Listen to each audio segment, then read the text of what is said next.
What's going on, everybody? Thanks again for joining Tankers Fantasy Football, where we're going to talk about Week 7 of the fantasy world. So we're going to give you some matchups every game throughout the week here.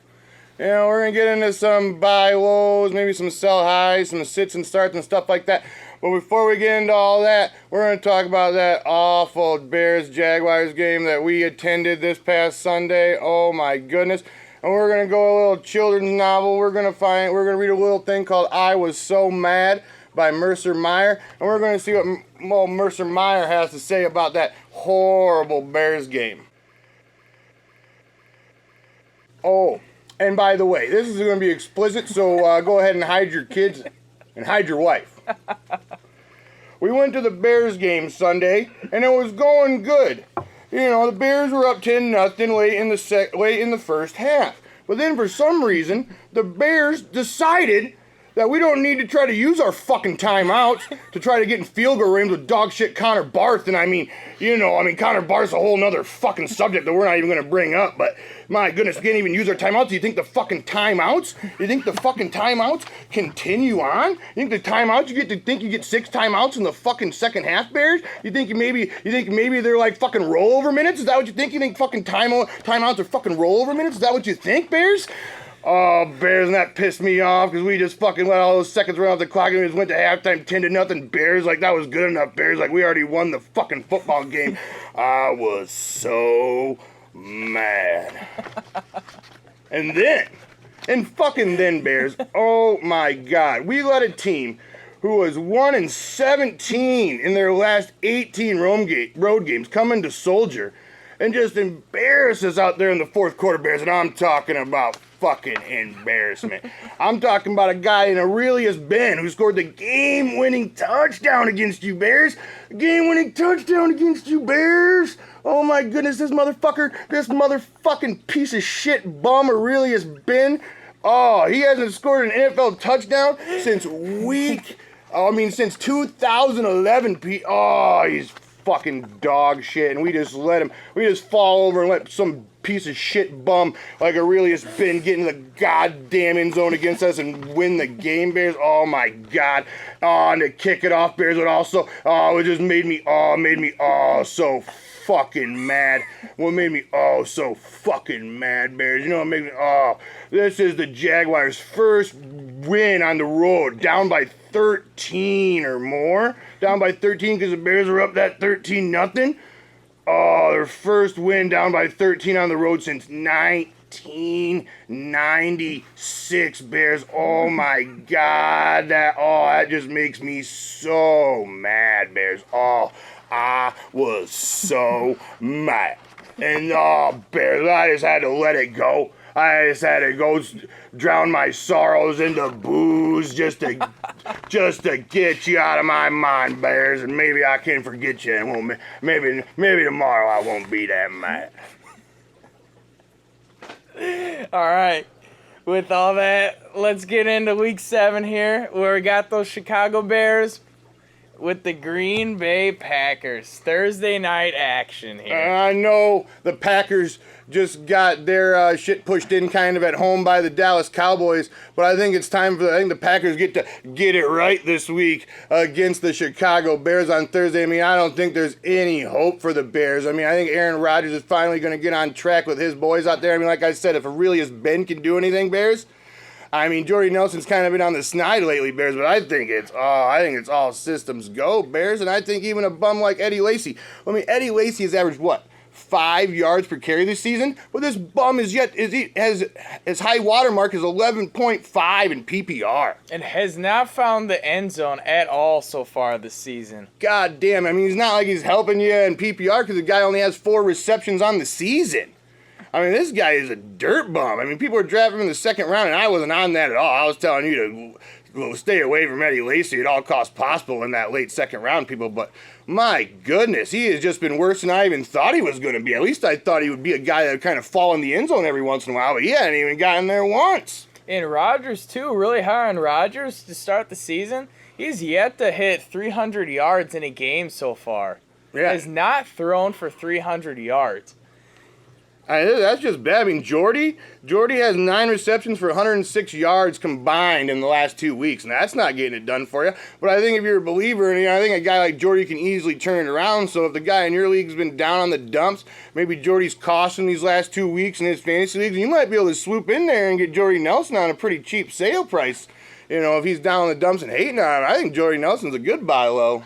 And another guy they were talking about buying low last week or getting off a waiver wire, if you got Cameron Meredith and you put him in your lineup, he's had back-to-back very solid PPR games for you. Oh, my goodness. I think he's a solid wide receiver 3, wide receiver 4 moving forward. The only thing I'm worried about that you might want to sell high on is that the Bears, for some reason, decide to run old Jay Cutler out there. Then who knows what Jay Cutler's going to do. I mean, you don't know who his targets are going to go. I mean, Cameron Meredith's kind of been Brian Hoyer's boy, and Brian Hoyer's had 300 yards. The last 4 games, Brian Hoyer's had 300 yards. And Jay Cutler has never had what? What was that stat you told me? Jay Cutler has never gone more than 3 games without throwing a pick.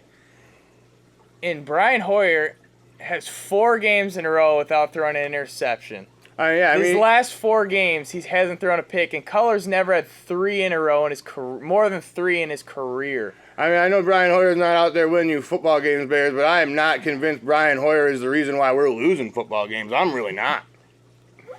All right, we got some more London action this week. I love that early Sunday morning London action. So we got that 14, 15 hours straight of football. And we got them New York Giants versus the Los Angeles/London Rams this week. Oh, man. And after a hot start, Sterling Shepard came out there, and you were like, oh, man, I got this guy pretty late. He's going to be a solid wide receiver 3 for me the rest of the season. But in his last 3 games, he has averaged 5.6 points in PPR, and that is just gross. That is not getting it done. I think he might be a sit until further notice because Odell Beckham's kind of returning to form here, and if that's the case, all those targets are going to – I don't think there's any room for Victor Cruz or for Sterling Shepard to get in on this action if Odell Beckham's going to return to form. Sterling Shepard started strong, but these last 3 games have just been absolutely gross. Yeah, Odell and PPR going over 40. He did 2 long touchdowns.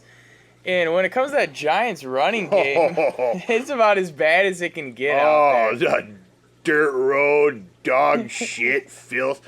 Oh, what'd they have? They had what? Bobby Rainey had 6 carries for 13 yards, and then old boy Rashad Jennings did so much better with 9 carries for 15 yards. These guys are dirt road bums. They're 15 carries for 28 yards combined. That is not anything. That is gross. That's under 2 yards per carry. I think starting anything that's not Odell Beckham for this Giants offense moving forward is sketchy at best. I really do. It's sketchy at best out there.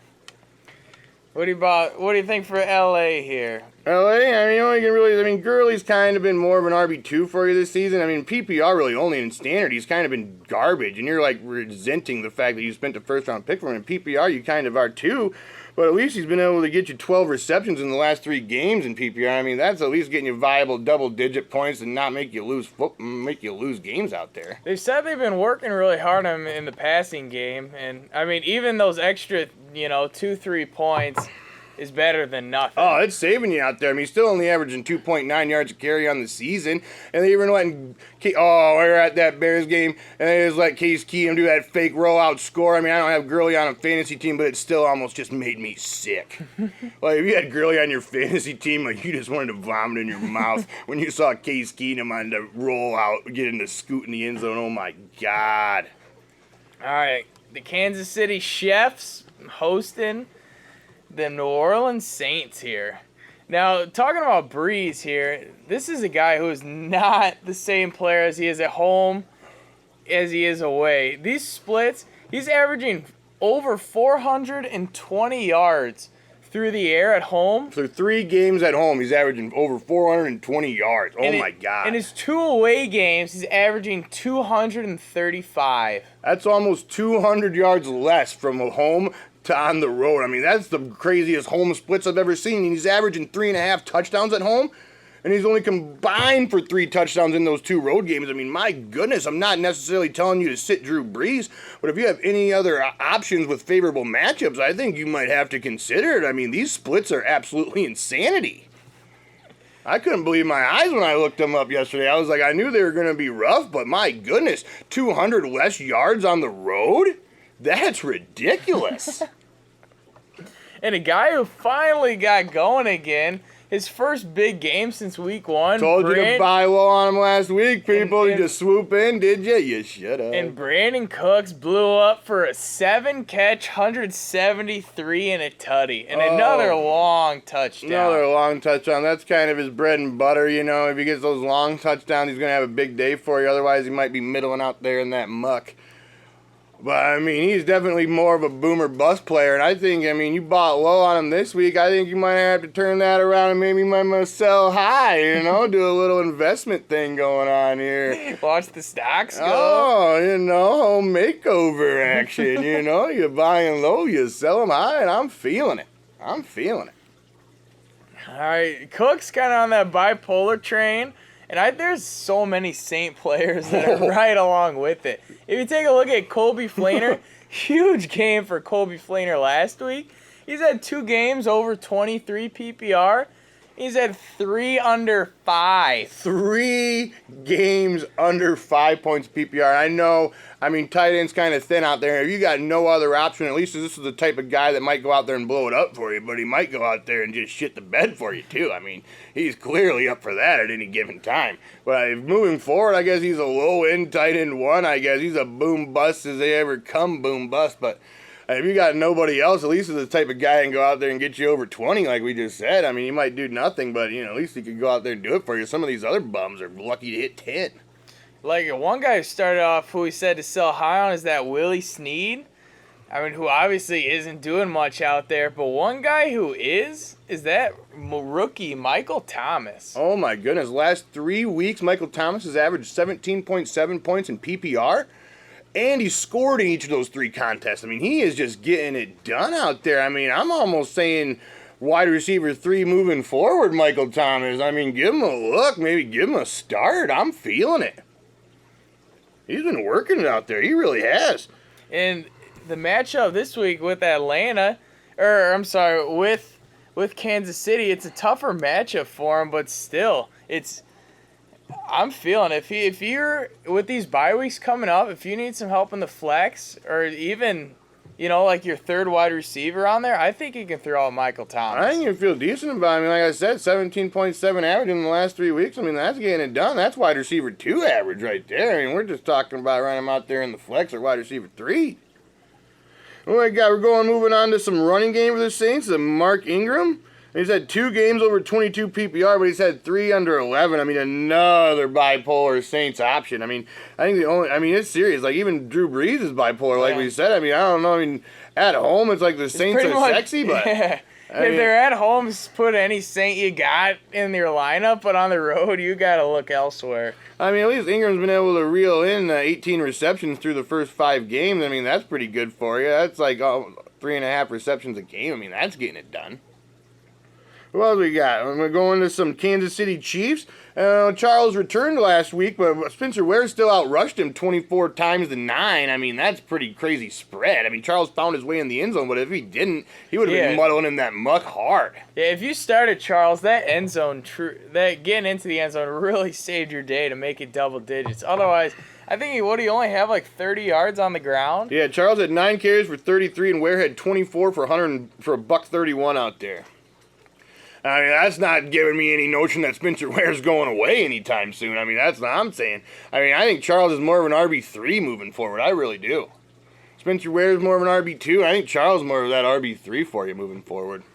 And a guy last week who just had a dream scenario for the Chiefs, and Jeremy Maclin playing against that Oakland secondary, who's just dead last in defense against the pass.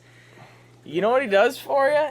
He gets you 3 catches for 49 yards. Oh. In a dream matchup to get the season back in line. Yeah, Kelsey has combined for 55 yards in the last 2 weeks. Hilton's the one with the 3 for 49 last week. Or Maclin. Maclin, what? All right, I'm falling apart out there, people. Maclin 3 for 49. Sorry, falling apart on you, people. Falling apart on you. I mean, my goodness, I don't know. I mean, Maclin might be benched till further notice at this point. He has just been very unsexy. I mean, he's not even really a wide receiver 3 anymore. He's like borderline wide receiver 4. It is getting bad. It is getting bad. They're reverting to the Chiefs passing game from 2014, and it's looking rough. If he was going to get it going last week, or if he was going to ever get it going, it would have been last week, and he still couldn't do it. Couldn't even get you double digits. The guy's averaging 11 points so far this season here, which is not good at all. No. And you drafted him as your RB2, maybe, or drafted as your second wide receiver, maybe third. And, yeah, he's at best looking third or fourth. I mean, I know this is a good matchup against the Saints at home in Kansas City, and I guess you got to run him out there one more time. But if he drops the ball for you again this week, back-to-back games against the Raiders and the Saints, I think it's bench until further notice. I really do. If he drops the ball again for you this week, it's a total bench situation. Well, yeah, moving on to Travis Kelce, who's also been kind of pud-whacking out there. 55 total yards like I just messed up and said a couple minutes ago. But, oh my goodness. I mean, Kelce does have a good matchup this week. I know tight ends are thin. You're going to run him out there. But I just don't know what to expect. I really don't.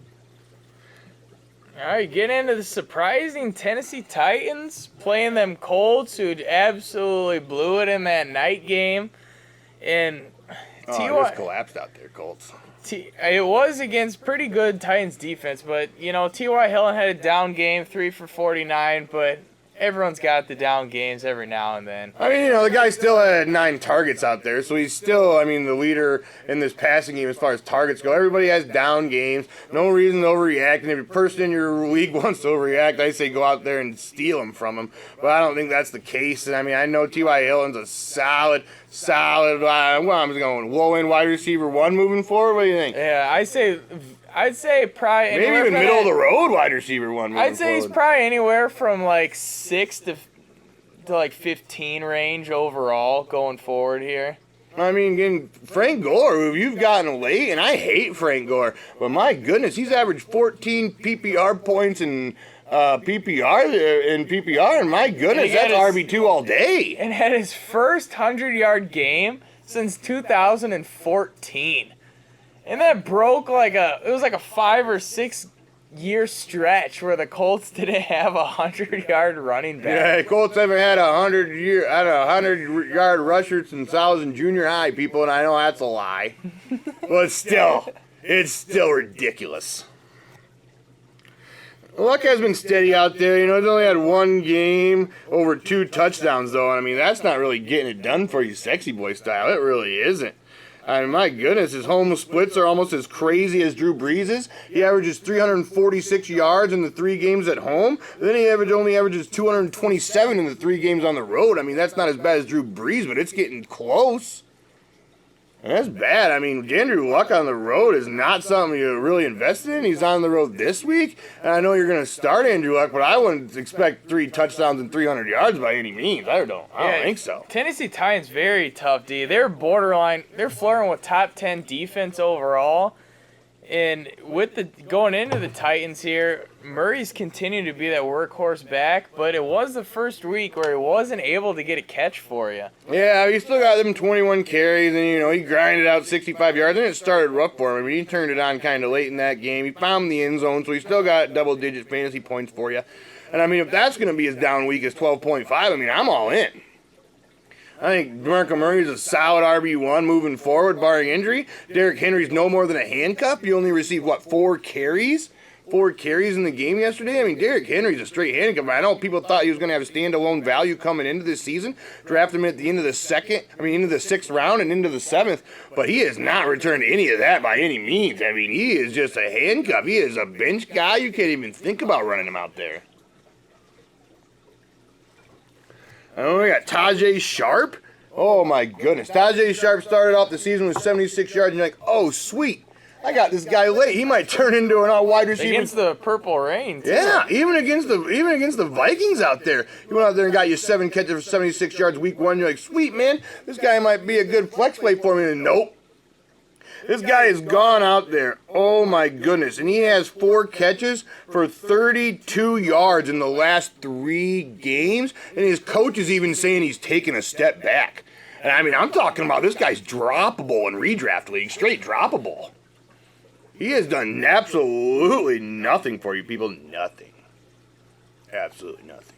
And another guy, kind of similar situation, Kendall Wright, played 35% of the snaps against the Browns last week. And he's had fewer snaps than these guys. Rashard Matthews, Andre Johnson, Sharp, who we just talked about, who the coaches are saying is obviously slipping. I mean, I don't think you can rely on Kendall Wright any way at all. And if anybody's not in your league, it's like watch that game and they're like, Kendall Wright's making big plays again and they're feeling good about him, I'd sell him for whatever you could get for him, really. I mean, this guy probably even on your waiver wire. I don't even know what I'm talking about selling. Nobody probably owns this bum. And, you know, and Marcus Mariota has been good for you. He's got, like, what, those 7 combined touchdowns those last 2 weeks? He's really been turning it on here. God, slanging it out there, and he ran in there 6 passing touchdowns, 1 rushing touchdowns the last 2 weeks. But I mean, his pass attempts are still down. He has yet to go over 30 pass attempts combined. 30 pass attempts in either of the last 2 weeks. I mean, I know those touchdowns, but if we're talking about a touchdown-dependent quarterback, we're talking about Marcus Mariota. I mean, I know you don't really say touchdown-dependent quarterback very much, but I mean, my goodness, only having 24 or something and 28 pass attempts in the last 2 weeks, that's not, I mean, if he's not getting in the end zone, that's not getting it done. All right, let's get into some Vikings in Philadelphia there, and Vikings coming off the bye, but Rudolph came back, shot down to earth right before that bye week with that 3.5 after playing out of his mind. But I think he's still got to be a very, very solid tight end the rest of the season here. Oh, yeah, you got to be thinking, optional tight end, top 5 tight end moving forward. I mean, I know he had 1 bad week, but I think he's going to have two or three more bad weeks in a row before I start even to think about writing him off out there. I mean, Diggs is on that horrible slide lately. I mean, if you can afford to wait and see what's going to happen, if he's going to return to form or not, I mean, if you can afford to do it, I'd say bench him until further notice. I really would. McKinnon, he is what he is. He should be a solid RB2 for you this week. He really should. I mean, what's the Eagles rush D ranked here? What's the Eagles rush D? Let's see. Philadelphia. Philadelphia, 18th. So, they're, bottom half, solid bottom half out there. And Jerry McKinnon's going to be getting some catches in PPR, so he should have easy, solid RB2 numbers for you this week. Ryan Matthews. Right. The running back on the other team, Ryan Matthews, this guy going into the starter. This guy played 11 of 52 snaps last week. This guy played barely 20% of the offensive snaps in week 6. Oh, man. He was only against the Redskins, who have averaged to give up 5 yards a carry. He was only on the field for 1 more snap than Wendell Smallwood and 3 more snaps than a bum like Kenjon Barner. Oh my goodness! I mean, Darren Sproles isn't really getting it done either for you. I mean, I don't think you can rely on anything Philadelphia run game. And as far as that goes, I don't know if you can rely on anything Philadelphia pass game. I mean, receiving game either, because Jordan Matthews had another 10-point burger for you this week. He is unreal. He's wide receiver 3, maybe even borderline wide receiver 4 moving forward. I mean, nobody on this team, Zach Ertz, isn't getting it done either. No, and even Odell or Oriel Green Beckham, this guy played almost every snap. He played like 4/5 of the snaps, and he only had 4 targets, converting for 1 catch. He played 42 of 52 snaps, had one catch out of the 4 targets for 23 yards. I mean, my goodness, nobody in this team's reliable. Zach Ertz went out there and caught 1 of 3 targets for 22 yards. I mean, my goodness, and he only had 3 of 3 for 37 in the week before that. I mean, Zach Ertz, Jordan Matthews, Aguilar, all these bums, Huff. Green, Beckham, Huff. I mean, these dudes are all basically. I mean, Jordan Matthews is clearly the winner of that group, but he's not out there eating by any means. He's not out there eating There's nothing. a legitimate 10 guys on offense that are going to get touches. It's ridiculous. I don't know if I'd be looking to rely on anything. None of them are good. I'm not relying on anything Philadelphia Eagles offense moving forward, and I'm serious. I mean, Jordan Matthews this week, you got to bench him against those Vikings, people. I mean, if he's not performing against the Redskins, I mean, how are you going to play him against the Vikings, who are just eating people alive out there, just eating their faces off? All right, we got a slugfest. We got the AFC North. The battle for Ohio is at the helm, people. We got the winless Cleveland Browns. Oh, they might give the Bears a run, though. I'm kind of glad we're not playing them. We're going to get embarrassed out there by the Browns. Bears might get embarrassed. I'm glad we don't play them Browns. Playing the Cincinnati Bengals. Now, Crowell, he's kind of came back down to earth here. I mean, what has he had? Last 2 weeks, he's been under 2 yards a carry and just back-to-back 5 points in PPR. I mean, I guess he is who we thought he was out there. And I was hating on him. I know he kept doing good, and you should have sold high because I don't know. This guy is a middling bum if I've ever seen a middling bum. And I mean, I don't know. He's a bench till further notice type of player. I mean, you can't run him out there with any sort of confidence.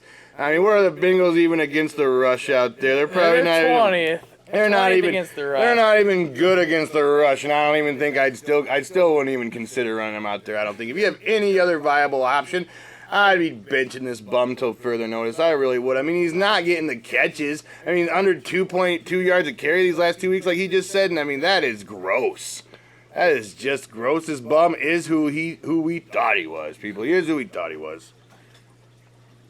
All right. But Pryor's got that. We got to keep posted. And if he plays, he's clearly the target monster on this team. He made some awesome plays for not being a natural receiver. This guy was making like Randy Moss type plays out there last week. He was. I mean, I know he had the 13 targets and he converted that for 9 for 65, which isn't very good yards per catch, but he had those 2 touchdowns. I mean, he is a clear-cut go-to guy in this and through this passing game. He really is. With Josh Gordon into rehab, probably done forever, and with Coleman on the pine still with the injury, I think it's all systems go moving forward with Terrell Pryor. I really do. I mean, I think if he plays, I think he's a solid wide receiver 3 play. I mean, Cody Kessler, they say he's the man in Cleveland, and why the hell not? And why the hell not? Hugh Jackson said he's going to be the starter moving forward here. Even Why with wouldn't he be? McCown if he gets back healthy. Went out there, completed what, 26 of 41 for 336 yards? When the hell's the last time a Cleveland Browns quarterback did those type of numbers? I think I know this is 1 week, but the Cleveland Browns might be start talking about franchise quarterback out there, Browns. I mean, my goodness. They get someone good with that number 1 overall pick. 3 for 36 and 2 touchdowns through the air for Cody Kessler. I mean, sign him up, Cleveland Browns. Give him an extension. Give him an extension out there, Browns. He's all you got, babe. I mean, Duke Johnson, he got his first touchdown, but I mean, this guy is still an unreliable RB3 in my mind. I mean, he really is. I mean, even in PPR, I mean, I know he's averaging 4 receptions a game, but my goodness, I mean, he's still not doing very well averaging those 4 receptions a game. He really isn't. For him to really get in that RB2 talk, that conversation, I think something has to happen to Crowell. Some injury has to get Duke in there to that RB2 range. Yeah, Crowell either has to be injured or they have to totally write Crowell off. Otherwise, I mean, Duke Johnson's an unreliable RB3 moving forward at best. And unless they totally just write Crowell off, and then, I mean, maybe in PPR realms, I mean, I'm not talking standard, but maybe in PPR realms, Duke Johnson could sneak into that RB2 conversation in the second half of the season, but I'm not necessarily seeing it. No, I don't like it. Well, we got some Barnage. Barnage has been a decent tight end play. I mean, ever since RG3 left town, he's actually been getting it going a little bit. He put up that big goose egg for you out there week 1, but he's averaged 11 points in PPR since, and then he hasn't even found the end zone, and he's still averaging 11 points in PPR since. And I know that's not showcasing main event numbers, but if you're talking about low end tight end 1, I mean, 11 points a week is where you're at. You really are. Or if you're talking a guy you need to to fill in on a bye week for your tight end spot. The guy's averaging almost 5 yards a catch a game since that. 5 catches a game. 5 catches a game since week 1. Oh, averaging almost 5 catches a game since week 1. I mean, that's getting it done out there, especially in like tight end 2 conversation. Or like low end tight end 1. I mean, if this guy's going to go out there, I mean, if we can start finding the end zone, we're definitely talking about low end tight end 1 out there. Well, we got Boyd. Boyd had the same amount of targets as LaFell last week, but they're both middle and wide receiver 4 bums at best. They really are. Boyd's made some nice plays as a rookie. He has, but he's unreliable. Him and LaFell are very unreliable. I mean, my goodness. Speaking of unreliable, we got the running back situation in Cincinnati there, which could be just as cloudy as the Browns running back situation. You thought Jeremy Hill, so many scouts saying this is a guy who can have a monster year. He's running for 1,200 yards, they said. 10 touchdowns, they said. This goddamn bum should be riding the pine until further notice. If anybody wants to sniff a trade with him, I'd entertain any offers. Lost his starting job. He rushed 13 times for 38 yards, about less than 3 yards a carry. Caught 1 target, and it was for 3 yards. Oh, he's a dirt bum. He's not even in. He might even not even be in the RB4 conversation moving forward. He's a gross, disgusting, filth, puke, garbage bum. If he scores 2 touchdowns on your bench, you can't even feel bad about it. The only way this goddamn bum is gonna have 20 points is if he falls in the end zone 2 times. I mean, he had a touchdown week 1, and he only scored 9 PPR points. I mean, my goodness, 9 points with a touchdown? Get the fuck out of my face.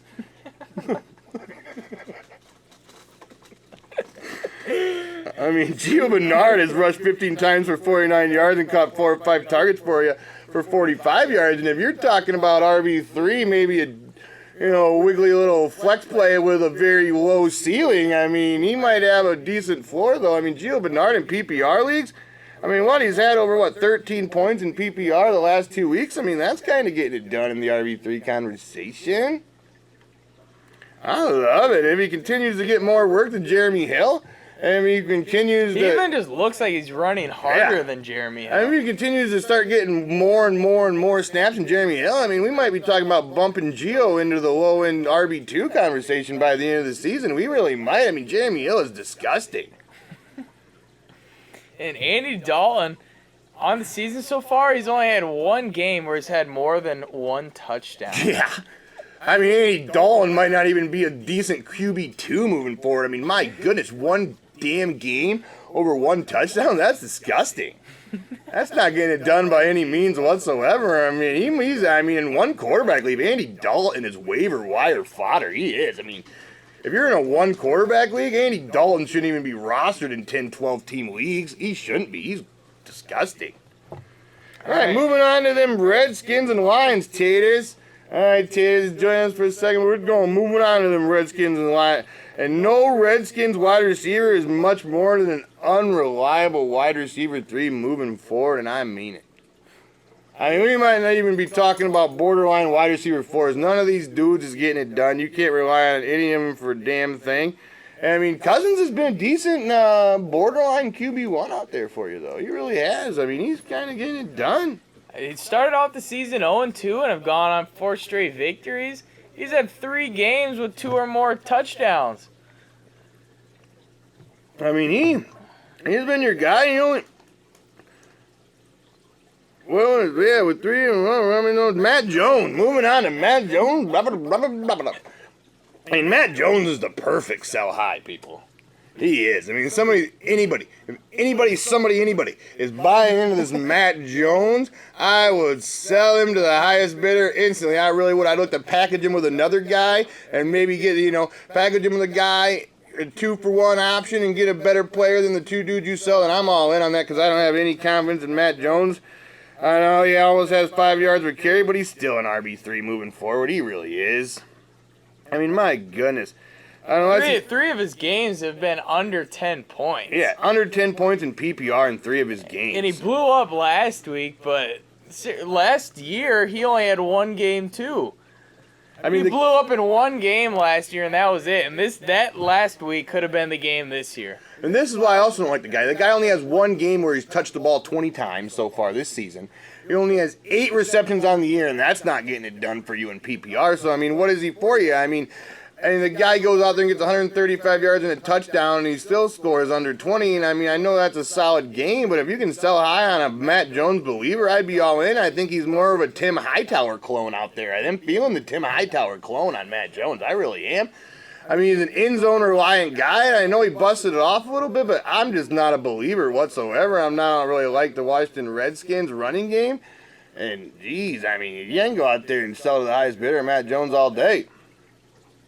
And the guy who just lost his mind out there, first time all season, Golden Tate, Ooh. 8 catches, $165, and even found the end zone. A buddy in our league dropped his ass for Bobby Rainey coming in on Sunday, and I was like, why did you do that? I know Golden Tate's been a bum, but let's talk about who is a bum, and that's Bobby Rainey. I mean, Golden Tate's been a bum, Bobby Rainey is a bum. I mean, that's a difference.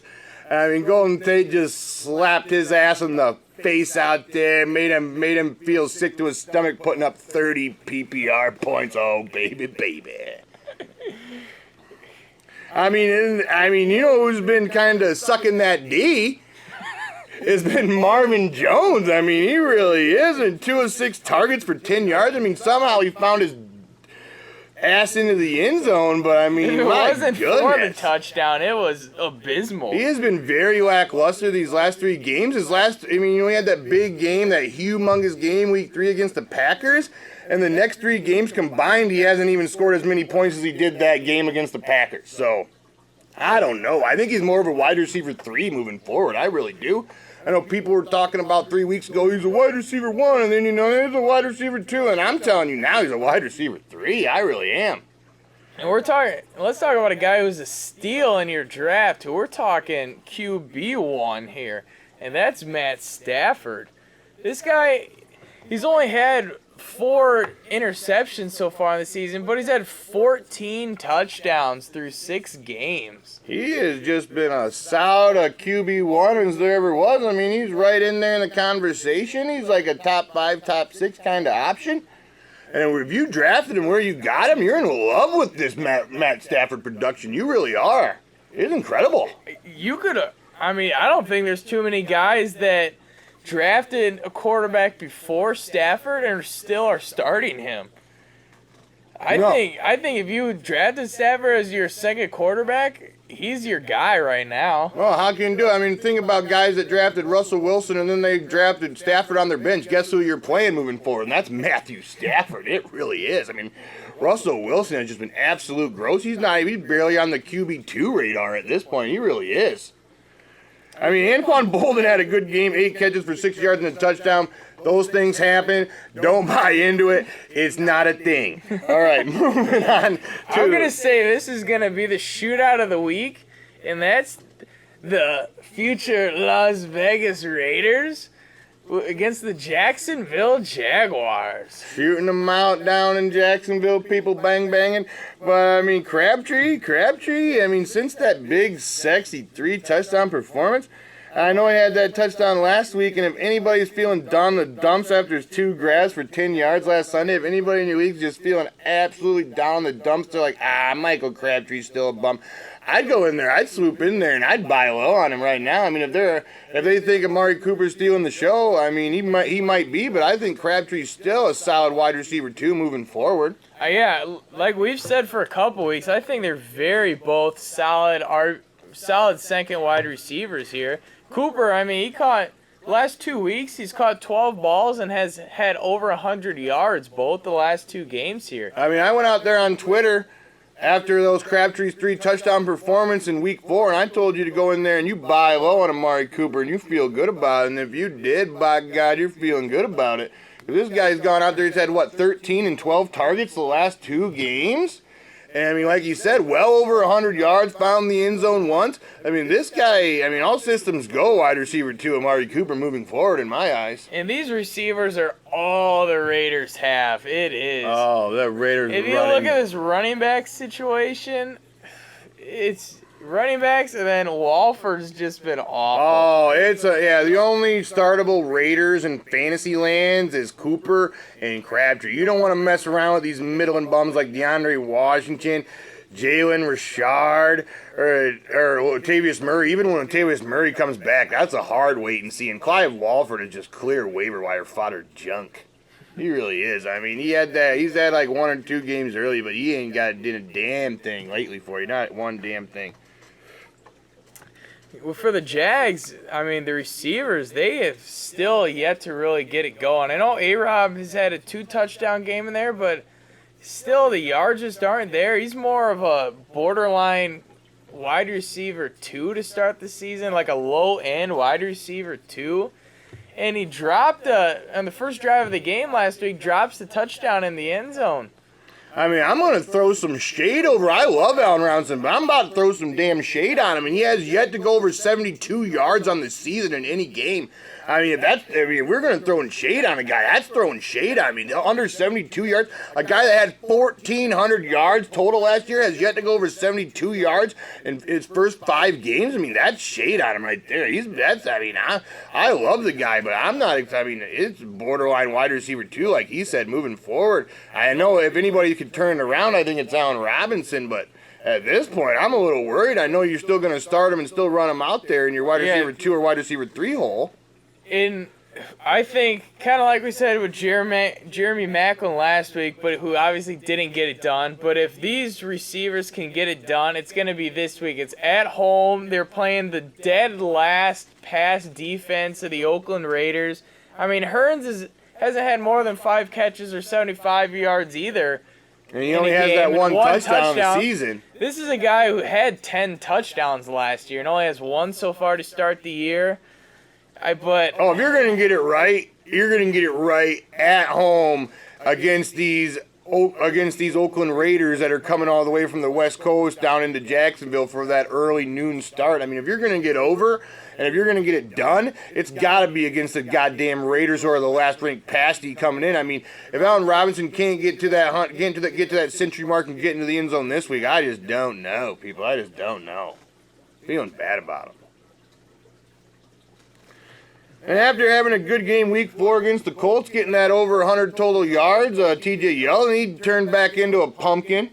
He went out there and reverted into his pumpkin form out there. And what did he even do? He got out-touched by Chris Ivory against the Bears. I mean, they both did absolutely nothing. We're talking about, Ivory fell his ass into the end zone, didn't he? All right, I mean, Ivory's still not even close to RB3 territory. He really isn't. I mean, Chris Ivory is not. Their running game is just so bad. God damn.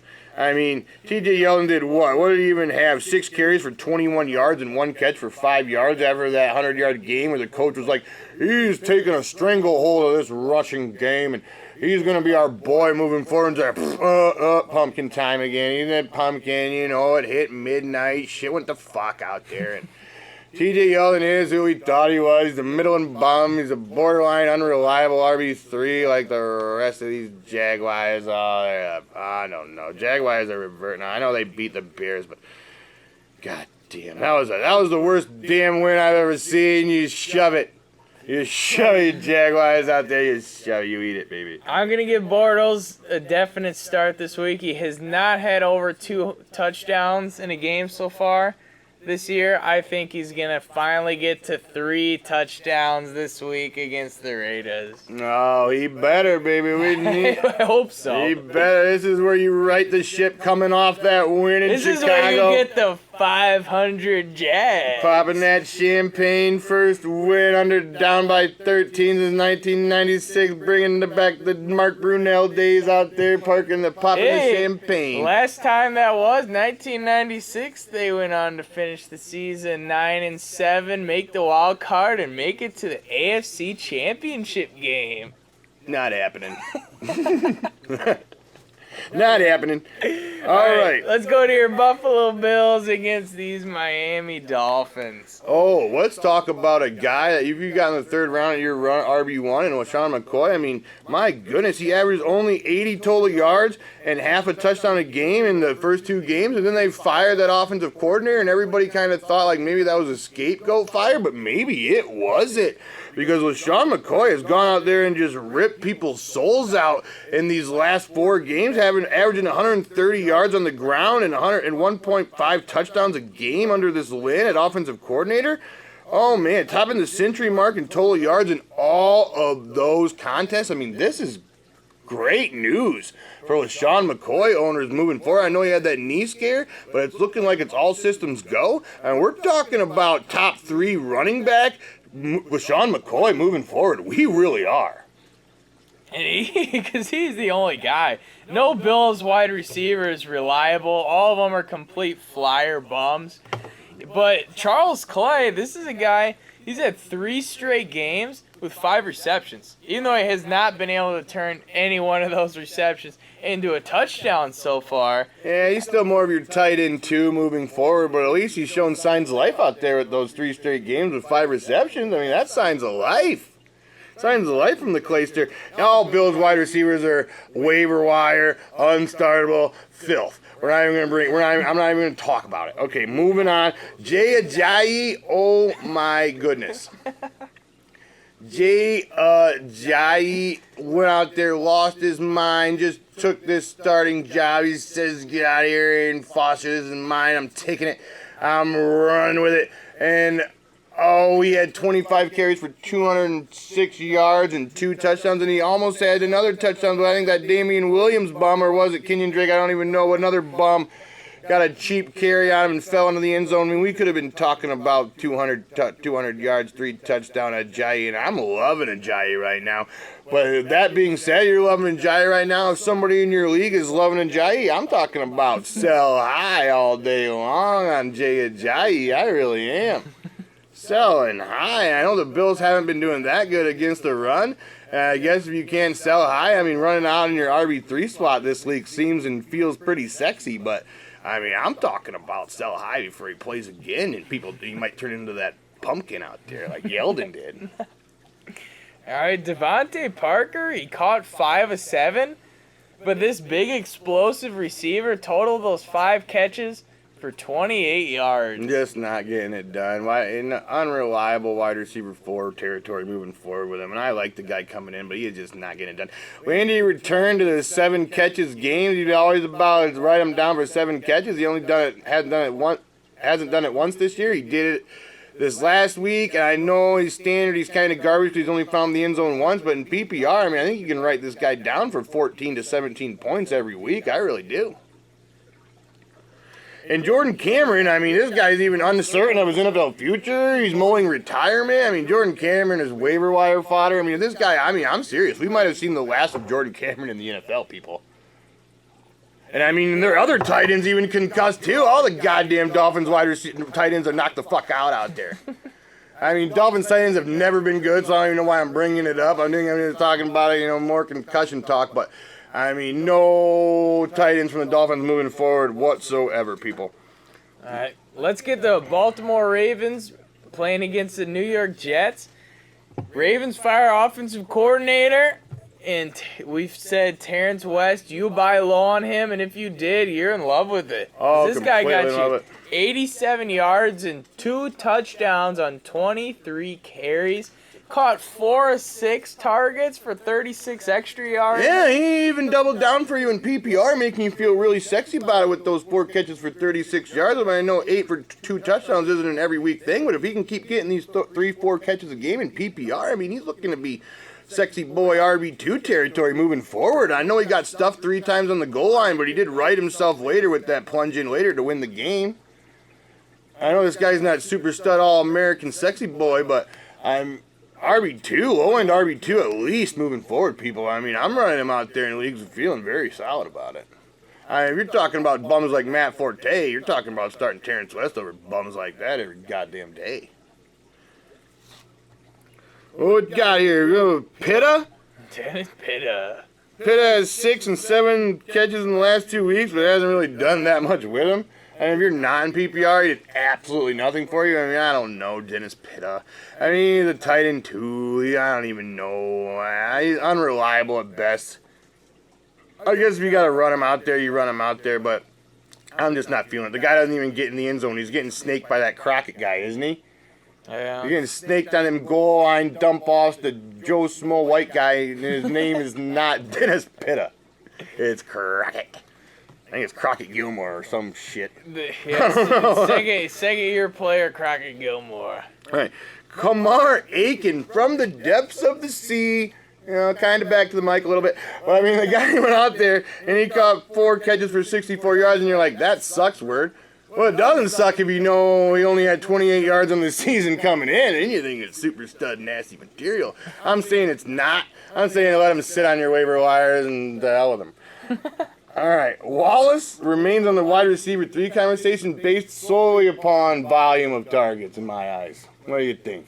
I think so. I think he's way too reliable on the deep ball, and if he doesn't catch one of those, it can be a very bad Mike Wallace week in your lineup. I mean, you know, he went out there and got you 13.7 with the 4 catches for 97 yards last week, and he could have had a better game, but old Joe overshot him on a walk into the end zone. If Joe wouldn't overshot him, Mike Wallace could have walked right in there. I mean, that could have been a much sexier game. And I know until Steve Smith comes back, and I mean, I'm feeling it. I hate Mike Wallace, but I'm feeling that wide receiver 3 Mike Wallace moving forward. I mean, I don't see why not.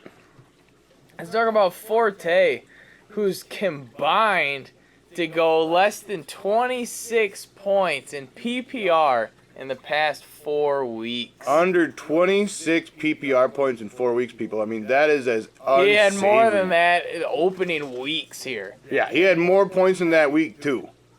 Unsavory, people. This bum is Will benchable. Powell is getting more points than him at this point. I mean, he's benchable until further notice. I mean, this is absolutely gross. I know, even if you don't have that good of another option, I'm saying bench him anyway.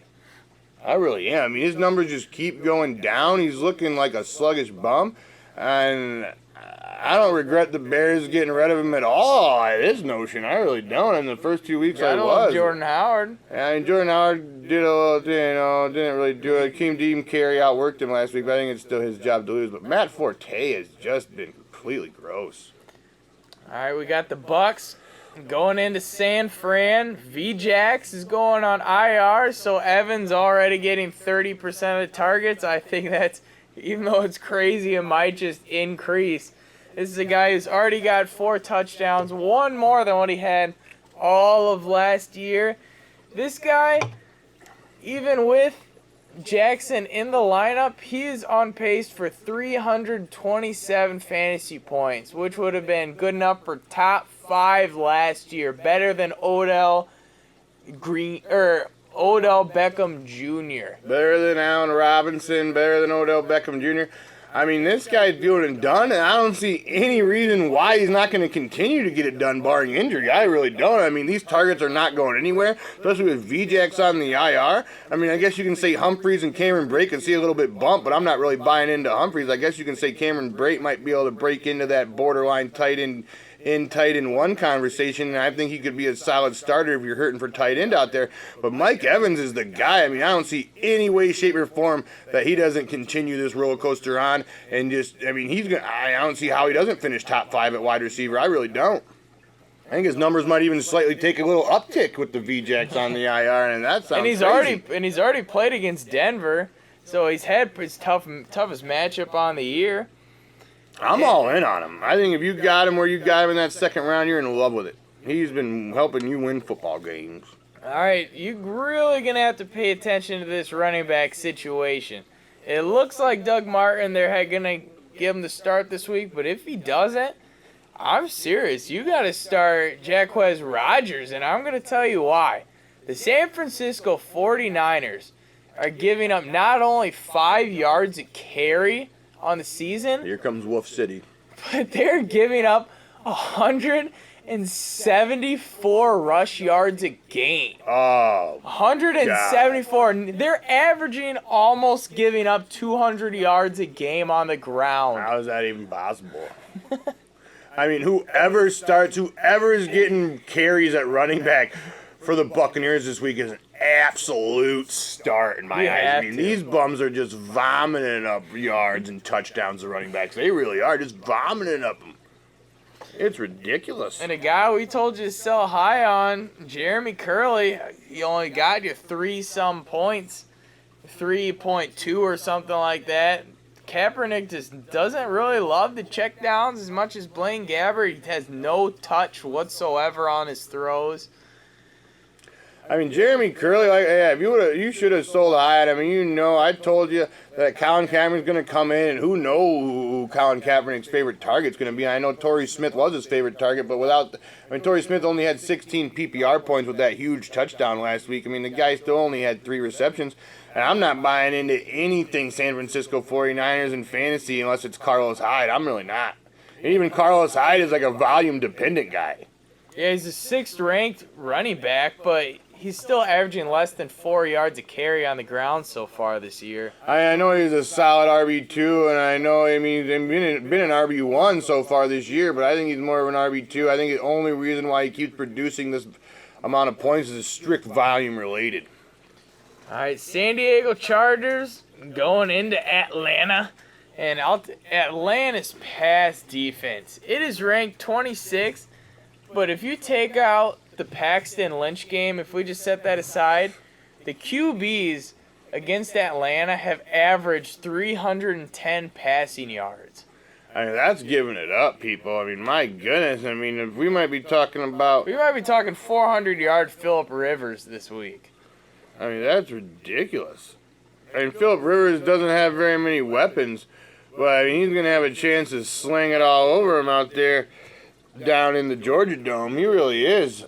I mean, the Falcons are going to be scoring points, so Phillip Rivers is going to have to slang it, and with them, that defense giving up over 300 yards a game, minus the Paxton Lynch shit show, I mean, we're talking about a big game for Uncle Phil. I know he had a bad week last Thursday against the Broncos and got you feeling bad, but I think we're back to all systems go, Uncle Phil, week 7, going down to the Georgia Dome. I think Matt Ryan is going to have an absolutely huge game. Their number 1 ranked offense going against San Diego. Their pass D's 24th.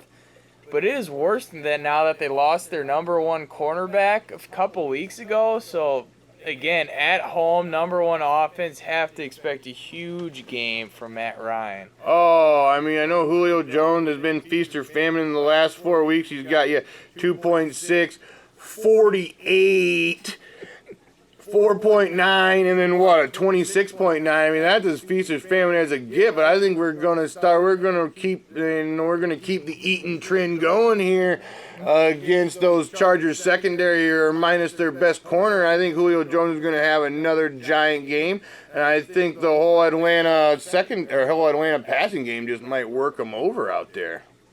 And taking a look at Freeman and Coleman, last week they went against the number 3 ranked rushing defense in Seattle, who combined for 50 yards on 17 attempts. It doesn't get much better this week. They're playing against San Diego, who's the 5th ranked run defense, so pretty stout there. Which is very surprising for the Chargers to be the 5th ranked run defense. I mean, I'm not telling you to go out there and bench Freeman or Coleman, because I know running back is slim, and these guys have kind of been your boys, and they had a down week last week, but sometimes you just do that, especially when you go to Seattle. But I mean, I'm still out there, and these guys are still RB2s in my eyes. Both of them are still solid, very solid RB2 plays in my eyes, even against the 5th ranked run D of the Chargers this week. I mean, they're playing in the Georgia Dome, which gives them a little bit of help out, a little bit of assistance out there. And going to the Chargers here, Hunter Henry has been a top 4 tight end the past 3 weeks. I mean, it's just incredible. And Antonio Gates, and Gates has been in the lineups. Dropping wide open passes, hit him right between the 8 and the 5. Antonio Gates is dropping wide open passes.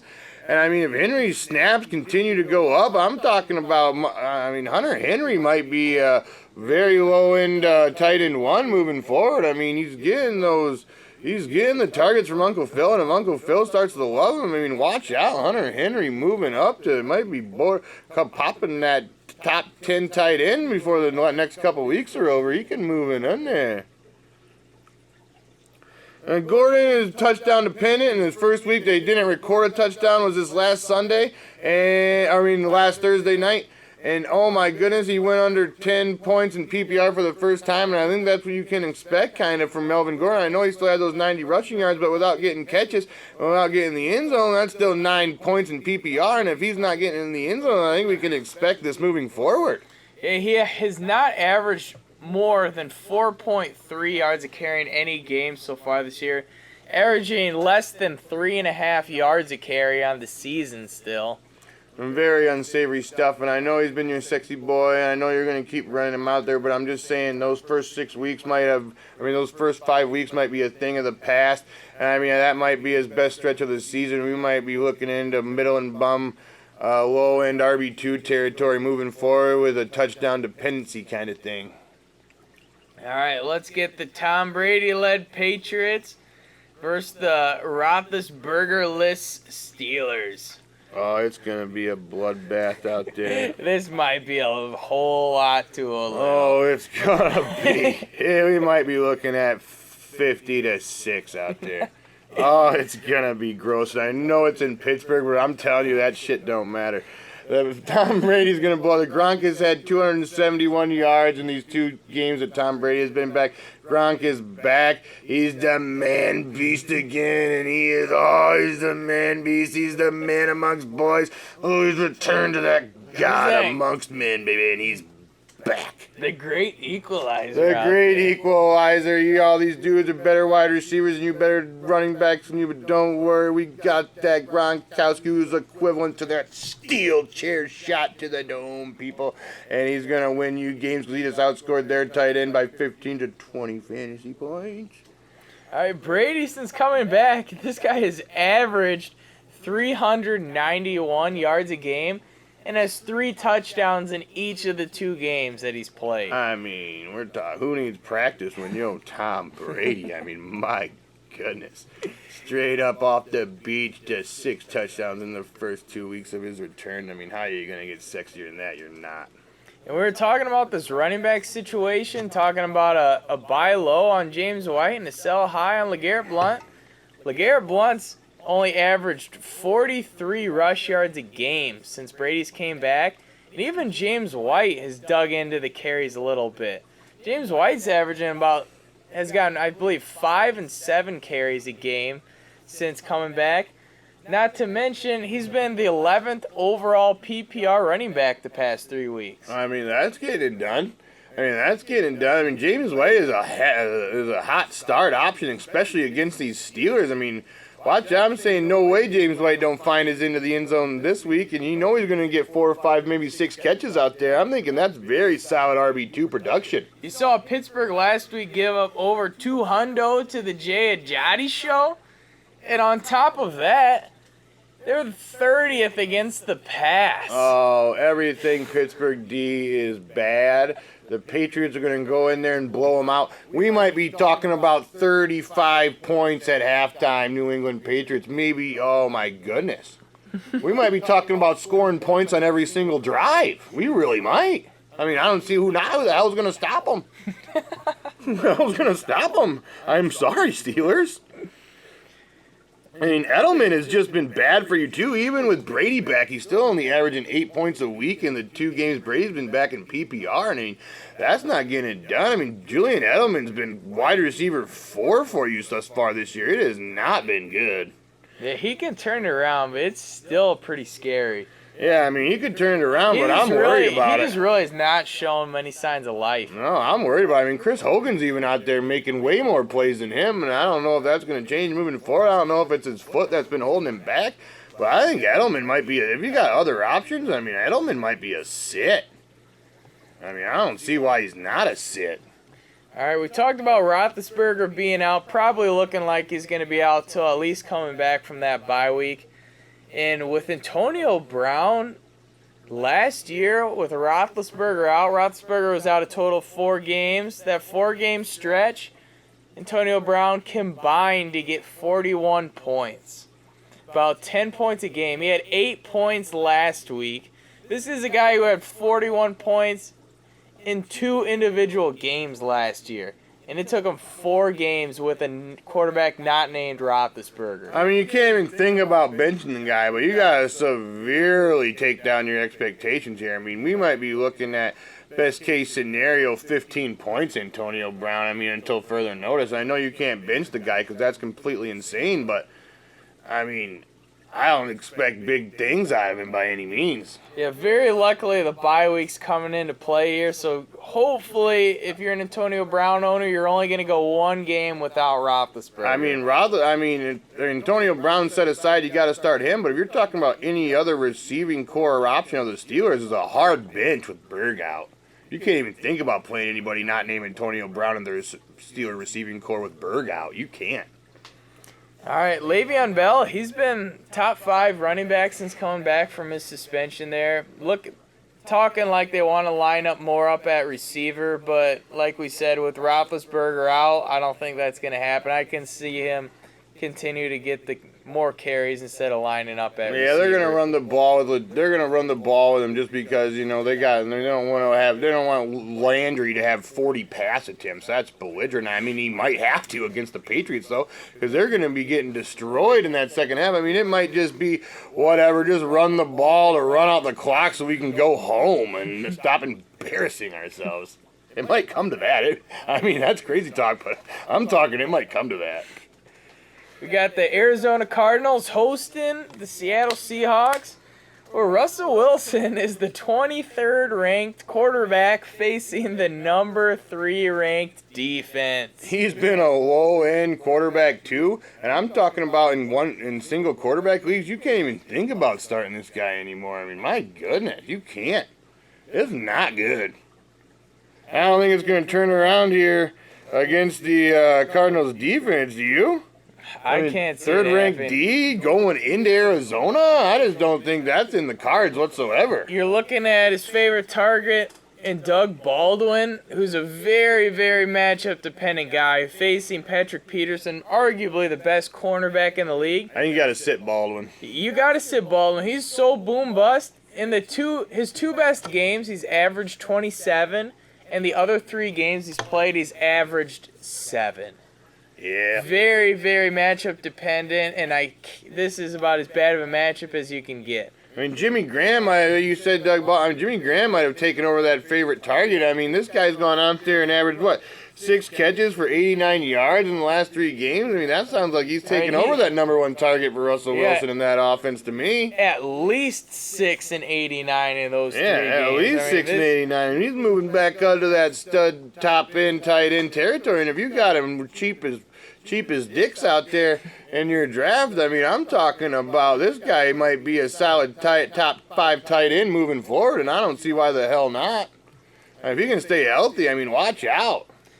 And one reason why Wilson is not getting those touchdowns, why he's so low ranked, is because Christine Michael's been stealing all them touchdowns. He's got 5 touchdowns past 3 games here. He's averaging 20 points since taking over the reins in that backfield.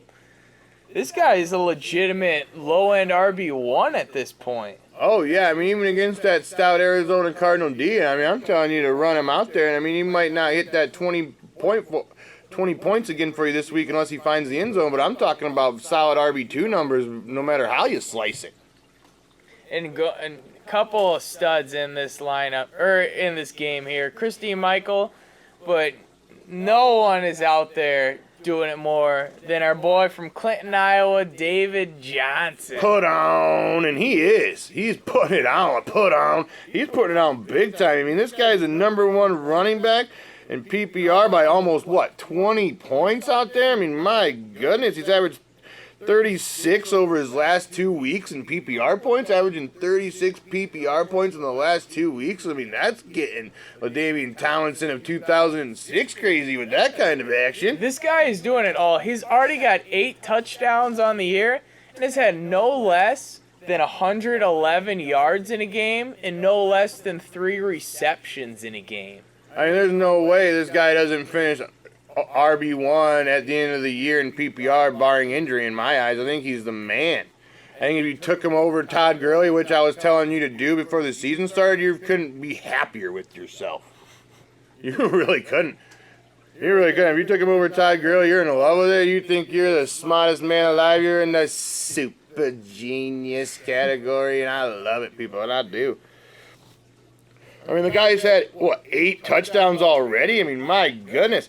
I mean, Fitz is coming off his lowest point total, too, but he's going against that Shermanator, and I don't know. If you got any other options, I think you might have to bench old Dirty Larry Fitz this week. What do you think? And that's hard to do. That's a hard pull. I mean, that is. I feel like he still can be a flex option at you this week, but he's another guy. Definitely temper expectations. Yeah, I'd temper my expectations heavy on him. I mean, I guess It's hard to pull him out. It is hard, and I think he might be good for wide receiver 3. Anyway, maybe a solid flex play with these bye weeks, but I definitely wouldn't expect 20 fantasy points out of this guy this week. No way. All right, in the last game of the week, we got the Broncos hosting the magical Houston Texans, who somehow won in overtime. Oh my goodness, we talked about how you should buy low on Lamar Miller last week, and if you did, you're thinking Takers Fantasy Football. This guy went out there and got 149 rushing yards with a receiving touchdown and a rushing touchdown, and he hits you with another, Three catches for almost 30 more yards? I mean, this guy, I don't know. 30 plus fantasy points. I mean, if you went out there and bought low like we told you to do, you're in absolutely love with us, baby. You love us, and I love you. And we're talking about Lamar Miller's going against the Broncos D sounds tough, but they're not very tough against the run. No, they're 22nd ranked against the run. Even a guy like Melvin Gordon had 94 rush yards against him last week. I mean, Melvin Gordon didn't find the end zone when he didn't get any catches, so his points weren't that good, but he still had 94 rushing yards last week. I mean, that's getting it done. I mean, if Lamar Miller is going to see the holes that Melvin Gordon's seeing, I think Lamar Miller can parlay that into a little better game than Melvin Gordon could. And I think it's definitely going to be Lamar Miller moving forward. You look at a guy who you spent a first-round pick on in Hopkins. He's only had one game over 17 PPR points last year, and he had 10 last year. 10 games of 17 plus, and has only had one so far this year. I mean, and we're a third of the way through almost. Yeah, you're very unsatisfied with what Hopkins has done, and I don't think any of that's going to change, especially with Will Fuller coming back from injury this week. I just don't know. I mean, I know you're going to play him, but I'm talking about he might just be a borderline wide receiver 2 moving forward. I mean, this is crazy, but I honestly would consider sitting Hopkins, and that's insane. That's insane. But this is the guy, the Broncos, he's number 1. Number 1 pass defense. You got Will Fuller coming back. This is a guy who, like we said, is still only had one game where he's hit 17 fantasy points. Yeah, I mean, against that number 1 pass D of the Broncos, and you know they're going to be shutting him down out there, and Von Miller's just going to eat Brock Osweiler's soul for lunch. And, I mean, if you got any other viable options, I think you got to bench Hopkins last week, and that's a hard pill to swallow, but I think I'm in on it. Well, we got one more. We got C.J. Anderson. C.J. Anderson, he had 9 less yards than Booker. And he had twice as many carries as him. A change of the guard might be happening, people. If Devontae Booker's out there on your waiver wire, or if you can trade him for real cheap, just trade him for get him for almost nothing. I think within the next 2 or 3 weeks, I mean, probably when the Broncos haven't had their bye yet, have they? No. I mean, they might be talking about going into the bye and maybe a changing of the guard. Maybe they come out of the bye with Devontae Booker handing the lion's share of the wool, and if that's the case, he could turn into a very sexy steal for you in the late part of the season. Might turn into a RB2 from the depths of the sea out there. Booker really hasn't looked that great out there, but C.J. Anderson, he's had 4 straight games under 50 yards rushing. Yeah. And over those past 4 games, he's averaging 9 PPR points. I mean, that smells like a change of the god if I ever saw one coming up, boys. So I might swoop in on the Devontae Booker train before the change of the guard happens, because that's how you got a preemptive strike out there. How the hell else do you expect to get him for dirt road prices? Alright, that's the whole matchup for week 7. Oh, we gave it to y'all, people. We gave it to y'all. Make sure you subscribe. Don't forget to subscribe for Harambe, people. Do Really? not forget Harambe is depending on your subscriptions. Make sure to comment, like, check us out on Twitter, like us on Facebook. We'll get back to you as soon as we can. We'll always love answering your guys' questions. Oh, we love it. We love it. Who do I start? I live for. Peace out, people. See you later. Thanks for watching.